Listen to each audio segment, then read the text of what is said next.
Welcome back to my channel. চলে আসছি সকাল সকাল একটা ব্লগ নিয়ে। চলো সকাল থেকে যা করব সারাদিন আজকে তোমাদের সাথে শেয়ার করব। আর এর মধ্যেই তো আমি ঘুম থেকে উঠে দেখো রান্নাঘর পরিষ্কার করে নিয়েছি সব কিছু।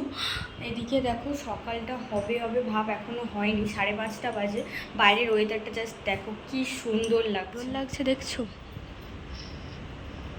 সকালের ভিউজটা সত্যি খুব সুন্দর। দেখো আমি স্নান করে চলে আসছি। আসলে সকালবেলা স্নানটা না করলে তো গরম হয়, বেলার দিকে ট্যাঙ্কির জল প্রচুর গরম হয়ে যায়, সেই জন্য একদমই স্নান করা যায় না। তো সকাল সকাল আমি স্নান করে নিয়েছি। চলো এবার ঠাকুরের দেবো। আমি ঠাকুরের দেওয়ার সময় ভয়েসটা দিতে পারিনি, কারণ ঠাকুরের দেওয়ার সময় আমার মনে হয় মনোযোগ দিয়ে ঠাকুরকে দেওয়াটাই ভালো। আর ক্লিপটাও ঠিকঠাকভাবে আমি নিতে পারিনি, কারণ পুরো ক্লিপটা নেওয়া যায়নি। ঠাকুরের দেওয়ার সময় আমি সত্যি কথা বলতে এগুলো তেমন একটা করি না, কিন্তু তোমাদের সাথে সব কিছু শেয়ার করবো বলেছি, শেয়ার তো করবো, তাই এটা করলাম। দেয়া হয়ে গিয়েছে আর আমি এখানটা একটা বিস্কুট নিয়ে চলে আসছি খাবো বলে সকালবেলা, কারণ সকালে তো কিছু না খেলে ভালো লাগে না। এত সকালবেলা খেতে কিছু মন চায় না। এদিকে দেখো আমার স্নান করতে করতে বাইরের রোদটা দেখছো, সকালবেলায় ভিউটা সুন্দর, কিন্তু বেলার দিকে এত বাজেভাবে রোদ হয়, ভালোই লাগবে না কারোর। ততক্ষণ আমি বিস্কুটটা খেয়ে আমার মার সাথে কথা বলি। আমার কাছে একটাই ফোন, দুটো ফোন নেই, তো একটাই ফোন, আমার মায়ের সাথে কথা বলি, কথা বলে নিয়েই তোমাদের সাথে কথা বলছি। দাদা দেখো আমি খেয়ে নিয়ে এদিকে আমি একটা রান্না করার জন্য ফুলকপিটা নিয়েছিলাম, কিন্তু দেখো এই ফুলকপিতে এখন এত বাজেভাবে পোকা এসছে, সেই সরু সরু সবুজ সবুজ পোকা। এগুলো না জেনে খেলে শরীরে রোগে পড়ে যাবে লোকে। যতই গরম জলে ভাপিয়ে নাও আর যাই করো না কেন, এত পোকা থাকলে খাওয়া যায় না। আর এখানে সবুজ সবুজ পোকা প্রায় ভর্তি, সেই জন্য আমি এটা ফেলে দিয়েছি পুরোপুরি। এমন কিছুই করিনি, শুধু ঢ্যাঁড়স ভাজা আর এদিকে ভাত কুমড়ো দিয়ে দিয়েছি এর ভিতরে। আমার মেয়ের জন্য দিয়েছি, ভাতটা প্রায় হয়ে আসছে। আমার মেয়ে না এগুলো কিছু খায় না, এগুলো ছাড়া এই ভাতে দেওয়া ছাড়া আদার্স কিছু খায় না। ঢ্যাঁড়স ভাজাটা আমার জন্য করছি, আসলে একা থাকতে তো ডবল করে কিছু আর রান্না করতে ভালো লাগে না। রান্নাটা তো প্রায় হয়ে গেছে, ভাত হয়ে গেছে, এই যে ভাত হয়ে গেছে। আর একটা আম আনছে আমার কালকের পর। এটা কিন্তু এই জায়গাটা হলুদ লাগছে, হলুদ হয়ে গেছে, পেকে যায়নি শক্ত। এটা আজকে মাখা বানাবো, চলো মাখিয়ে এনে দেখাচ্ছি যা যা পড়ে গেছে। আমটা মাখিয়ে এনে তোমাদের সাথে দেখাচ্ছি আমটা কেমন হয় খেতে।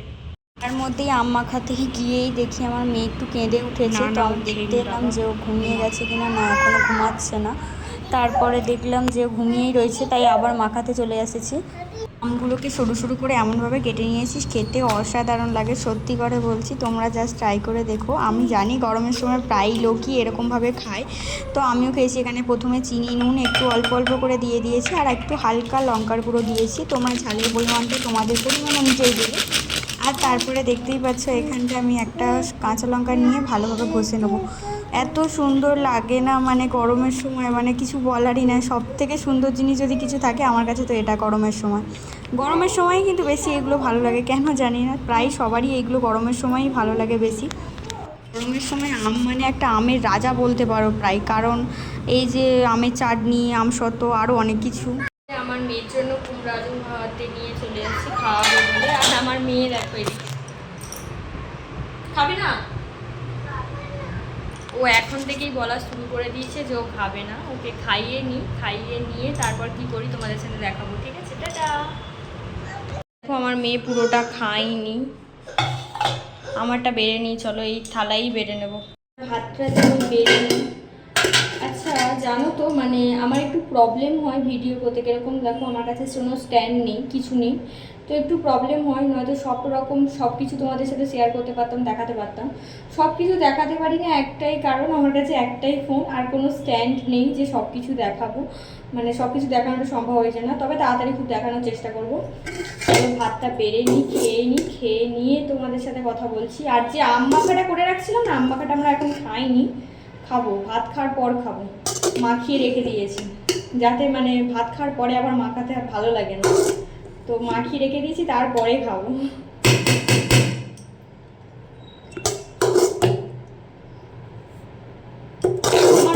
ভাত খেতে চাই না, টোটালি ভাত খেতে চায় না।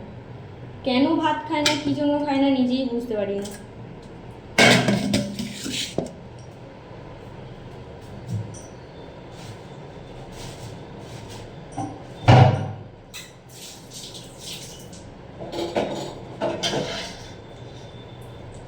আর কি রান্না করছিলাম তো তোমাদেরকে বলেই দিয়েছি যে কি রান্না করছিলাম। আমি একা খাই তো তাই তেমন কিছু একটা রান্না করি না, মানে টুকটাক যেগুলো থাকে সেগুলোই রান্না করি।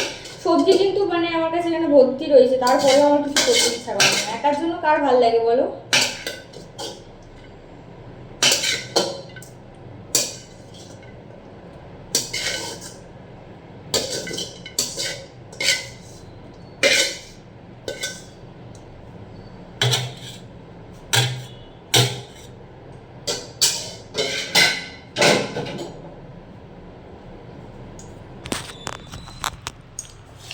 চলো নেওয়া হয়ে গেছে, এবার খেতে বসবো।